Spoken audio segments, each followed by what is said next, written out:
m'appelle Dorian McDermott et c'est le calendrier économique. Voici une révision des publications les plus importantes prévues pour mardi, le 17 février. L'indice des prix et la consommation du Royaume-Uni pour janvier, qui est bien surveillé, est la première publication et elle va paraître à 9h30. L'inflation annuelle a chuté jusqu'à son plus bas sur 15 ans en décembre. Le sentiment économique ZEW de l'Allemagne pour février, qui est d'une grande importance, va paraître à 10h.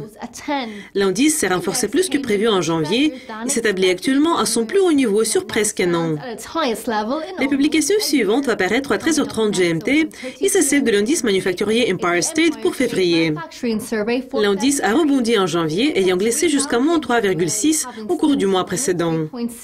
Les ventes de maisons existantes du Canada pour janvier seront disponibles à 14h.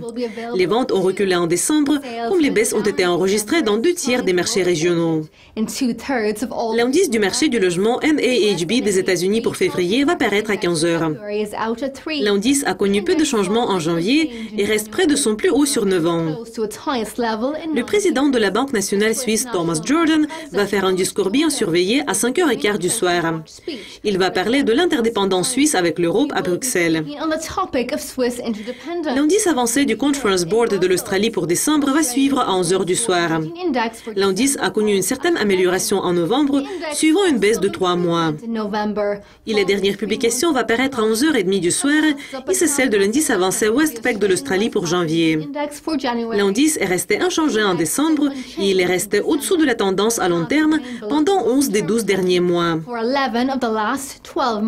Vous avez regardé le calendrier économique pour mardi. Notre prochain calendrier va porter sur les publications les plus importantes prévues pour mercredi. Pour le moment, au revoir.